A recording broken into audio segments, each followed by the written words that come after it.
Assalamu alaikum wa rahmatullahi wa barakatuh. Today we're here at Speaker's Corner and we just want to make a video talking about why the ceasefire that was recently done in Israel and Palestine is not the end of the conflict.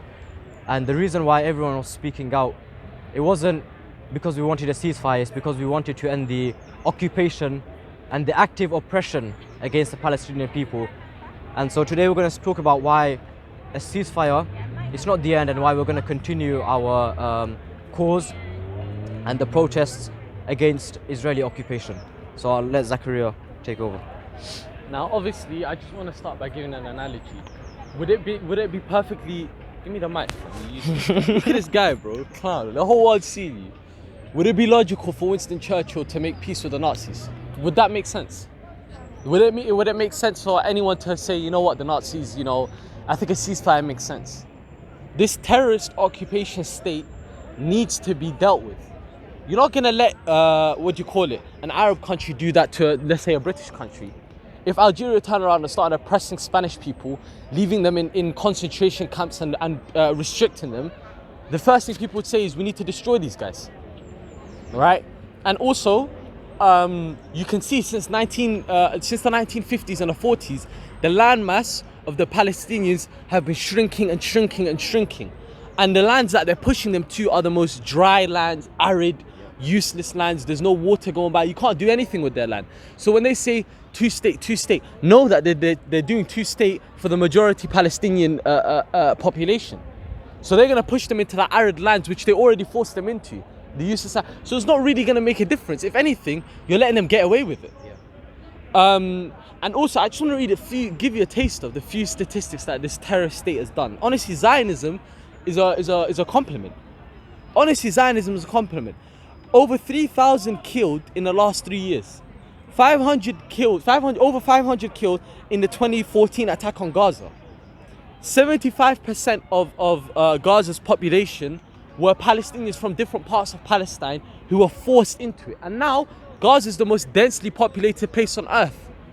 Then within the last, 3 weeks, they've bombed over 200 people.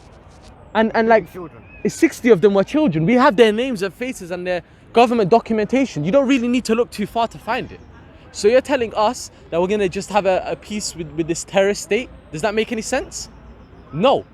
And also, we're recording. Do you wanna come in the video? Come in.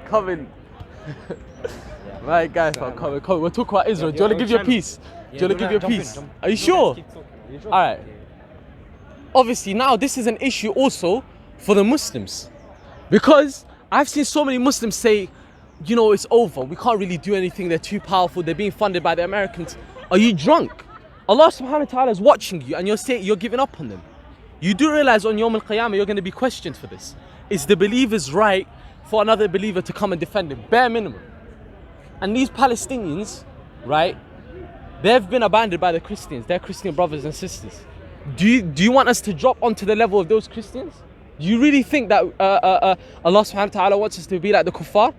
You honestly, people who've given up, you need to look at yourself in the mirror. Really look at yourself in the mirror. Because you're letting people get away with robbings, terrorist attacks, bombings, and families and little girls are having to bury their family by themselves. I'm just going to pass it over to Maheer because my head is hot right now. I'm too just want to touch on the point of the ceasefire again. Why have we all become quiet after a ceasefire? Let me ask you, has the occupation ended? What's going to happen now is now that there's a ceasefire, people are not talking. Israel, in a few weeks, they're just going to carry on again. Is Sheikh Jarrah, have the evictions ended? Now the people in, what's the town in Jerusalem, Sinwan or something like that? I don't know. Something like that, I can't remember the city name, the name of the town. But now they're facing eviction from East Jerusalem. And a ceasefire, it just covers up what they're planning to do next. It just gives them, a go ahead. You guys carry on doing what you're doing. We'll just say that this part has ended. Yeah. So have they been held to account for the 60 children that they've killed? 60 children they've killed. You've seen the clips, you've seen the footage, you've seen the pictures. Who's going to hold them to account? The international court won't hold them to account because they're funded by these people. They've broken 28 international laws that the Palestinians didn't write. The Muslims didn't write these laws. It's they themselves that wrote these laws. And they broke it. And not just that, right? Not just that is as Maheer said already, a ceasefire is only going to let them continue their ethnic cleansing. Yeah. It's really going to let them. And what the issue is with these settlers is they're being backed by the IDF. Really, you can actually go and do anything you want in their land. You're going to say, you can come and tell them, in 2 weeks I'm going to steal your land. And if you touch that Jew, the IDF is going to come and basically sort you out. Do you understand? And also, I just wanted to say, honestly, like really, I want to hammer this point home, is the ethnic cleansing that's been going on, would it be accepted by any other country? The French are sitting down and letting this happen, they're supporting it. UK, US, imagine now that happened to the Americans. The Americans were being ethnically cleansed. And not just that, Israel has lost the war online now.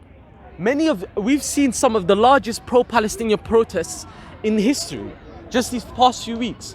Over like 200,000 in New York, I think 100 and something thousand in London. 200, exactly, 200,000 in London. Now, now the world's realizing.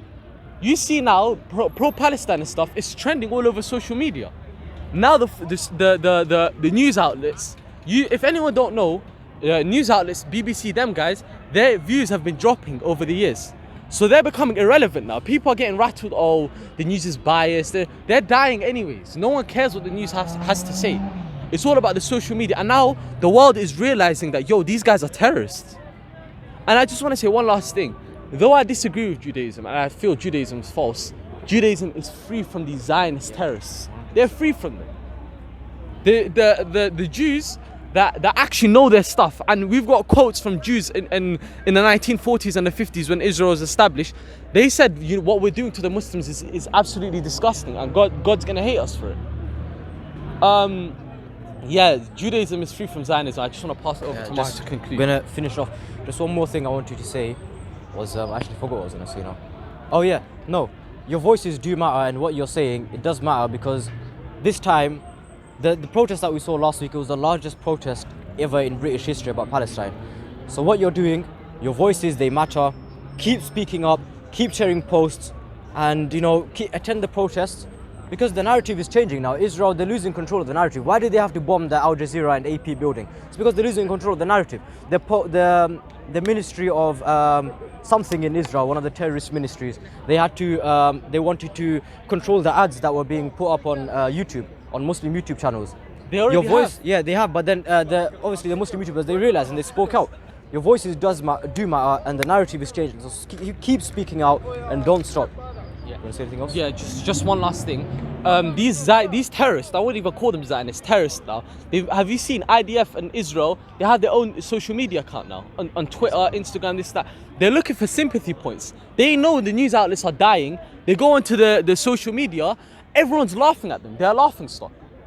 They're being humiliated. Now, really, the world's shifting its outlook now. They realize before it was a neutral, we're going to let these Jews and Muslims sort out. Now people have realized it's Christians as well that are being oppressed.